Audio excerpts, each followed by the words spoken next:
Ya, salam. Shalom.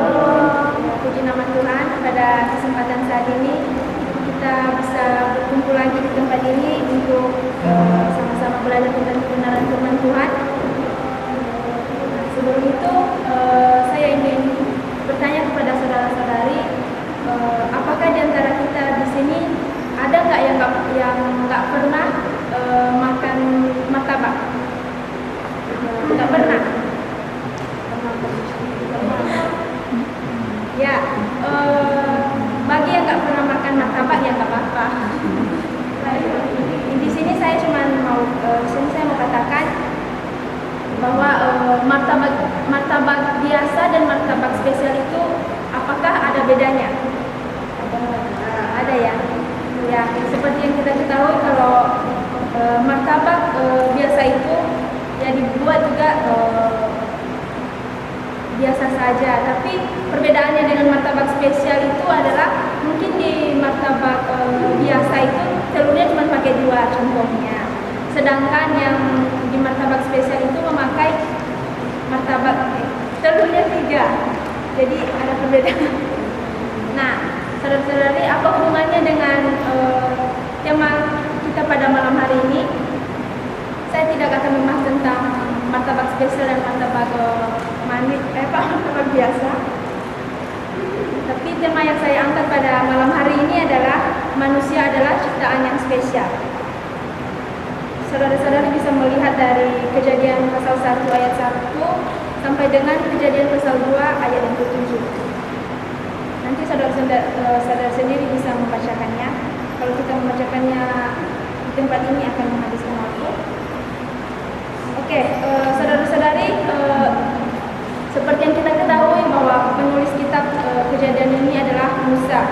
Kitab Kejadian ini adalah kitab yang pertama dari Alkitab yang ditulis oleh Musa, atau biasa disebut dengan Tanakh. Nah, dalam bahasa Ibrani, kitab Kejadian ini disebut dengan Bereshit, yang berarti pada mulanya, sesuai dengan kata pertama dari kitab ini dalam bahasa Ibrani. Nah, saudara-saudari, jika kita memperhatikan Alkitab kita, di Kejadian pasal 1 itu menceritakan tentang penciptaan Allah, yang dimana pada mulanya itu tidak ada, belum terjadi apa-apa di dunia ini. Maksudnya belum ada ciptaan selain Allah sendiri. Nah, dari sinilah permulaan Allah menciptakan segala sesuatu. Dia menciptakan segala sesuatu yang ada di bumi itu selama 6 hari. Kita bisa melihatnya di Kejadian pasal 1 itu, di mana yang hari pertama itu Tuhan menciptakan terang, yang hari yang kedua Tuhan menciptakan cakrawala, yang ketiga tanah kering dan tumbuh-tumbuhan, keempat bintang-bintang dan langit dan benda-benda langit, yang kelima burung dan makhluk yang ada di air, dan yang keenam ini adalah manusia. Nah, yang menjadi tema kita pada malam hari ini, manusia adalah ciptaan yang spesial. Mungkin kita bertanya, mengapa harus manusia yang harus menjadi makhluk yang spesial? Kenapa bukan ciptaan-ciptaan yang lain? Kita bisa lihat dari Kejadian pasal 1 ayat 26 mengatakan demikian, berfirmanlah Allah, baiklah kita menjadikan manusia menurut gambar dan rupa kita, supaya mereka berkuasa atas ikan-ikan di laut dan burung-burung di udara dan atas ternak dan atas seluruh bumi yang ada di segala binatang melata dan melayang di bumi. Nah, saudara-saudari, dalam menciptakan manusia itu, di situ dikatakan baiklah kita. Nah, mengapa Allah mengatakan demikian? Sedangkan yang kita tahu bahwa Allah kita itu Esa atau satu.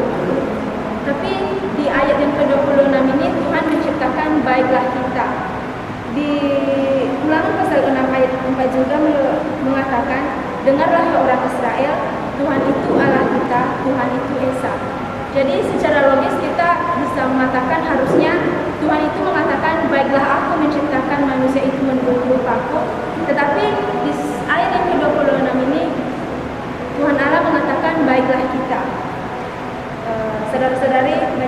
penafsir-penafsir yang sudah kemarin saya baca, banyak yang menafsirkan bahwa kata kita di sini mengatakan Tuhan Allah itu sedang bercakap-cakap dengan malaikat-malaikatnya. Terus ada juga yang mengatakan bahwa Tuhan itu mengatakan itu untuk dirinya sendiri. Tetapi itu semua adalah penafsiran yang salah. Karena jika kita melihat konteks ini, memang Tuhan itu Tuhan itu mengatakan bahwa baiklah kita. Nah, saudara-saudara, di sini memang penggunaan kata jamak ini menarik perhatian kita. Mengapa Tuhan memakai kata kita di situ, bukan kata aku? Nah, saudara-saudari,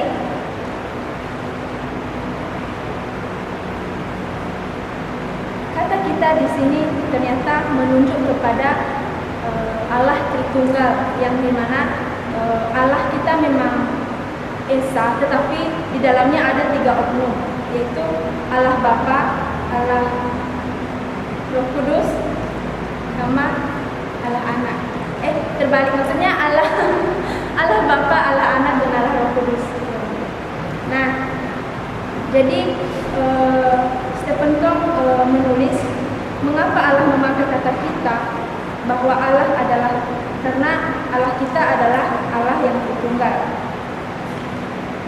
Keesaan Allah yang di dalamnya itu, yang saya katakan tadi, itu adalah Bapa, Allah Anak, dan Allah Roh Kudus. Itu 3 oknum ini menciptakan suatu dialog bahwa mereka itu harus menciptakan manusia sebagaimana rupanya. Jadi dari sini kita bisa mengetahui bahwa manusia itu memang diciptakan berbeda dari ciptaan-ciptaan yang lain. Dari Allah menciptakan di hari yang pertama itu sampai hari yang kelima, Tuhan itu hanya berkata-kata saja, dan terjadilah demikian. Tetapi di ciptaan yang keenam, yaitu manusia itu, Tuhan itu berdiskusi dengan yang 3 oknum tadi. Nah, jadi kita tahu bahwa manusia itu memang benar-benar diciptakan sedemikian rupa oleh Tuhan, dan tentunya sangat berharga di mata Tuhan. Untuk itu kita manusia juga, kita itu harus bisa menghargai diri kita sendiri. Mengapa? Karena Tuhan sendiri menghargai kita sebagai manusia. Ia tidak menciptakan seperti ciptaan-ciptaan lain. Kalau saya tidak salah ingat itu 4 atau 3 bulan yang lalu, saya mendengar, ada seorang teman saya yang bercerita, maksudnya teleponan sama saya, mengatakan, Mei, pernah nggak sih kamu tuh merasa pengen mati aja di dunia ini, pengen hilang aja di bumi ini kayak debu gitu. Loh, saya bingung, tapi kan karena saya pendengar yang setia, teman saudara-saudari, saya cuma diam aja mendengarkan dia ngomong, mengoceh. Terus dia bercerita lagi, Mei, kamu tahu nggak sih kalau Allah itu nggak ada sama saya? Loh, saya makin kaget. Kenapa kak? Kenapa? Terbalik namanya Ria. Loh, kenapa kok bisa bicara seperti itu? Iya, coba ya, kalau saya melihat orang lain itu di atas altar, wow, bisa lah, percaya diri. Mungkin karena mereka cantik, lebih pintar, bisa berkata-kata juga dengan baik. Lah, sedangkan saya tidak diciptakan seperti itu. Saya diciptakan kayak berbeda dari ciptaan-ciptaan lain. Tuhan itu kayaknya memang tidak sayang sama saya, kayak gitu. Nah, lalu pada saat itu saya memang hanya diam saja mendengarkan dia terus bercerita. Dia terus bercerita kalau dia itu pengen mengakhiri hidupnya sampai membuat luka-luka di badannya. Itu benar-benar membuat saya sedih sebenarnya. Tapi itu karena namanya juga orang sedang putus asa, pasti apa-apa bisa dia lakukan dalam dirinya. Belum lagi dia bercerita tentang perasaannya, tentang pasangannya yang membuat dia makin down gitu. Dia mengatakan bahwa pasangannya itu lebih memilih orang yang lebih baik dari dia.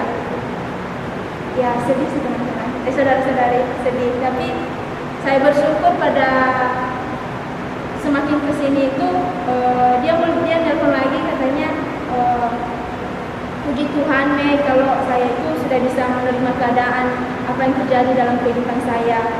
Dan ya saya lihat juga yang saya lihat dari story-storynya itu, dia tuh udah kelihatan bahagia, udah bisa menerima dirinya. Nah, jadi kita juga di tempat ini saudara-saudari, kita itu harus menerima kekurangan kita. Apapun itu, biarpun kita hitam, kita kurus kayak aku ini, gendut, itu tidak mesti, itu tidak mengurangi berharga kita di mata Tuhan. Nah, ketika kita sudah menghargai diri kita sendiri, kita juga harus bisa menghargai orang lain. Mengapa kita harus menghargai orang lain? Karena Tuhan menciptakan manusia itu semuanya sama. Jangan karena kita udah pintar, udah bisa segalanya atau apalah itu, kita itu malah tidak peduli dengan orang lain, atau kita seorang pemimpin yang tidak mau mendengarkan ocehan-ocehan orang lain. Kayak gitu teman-teman.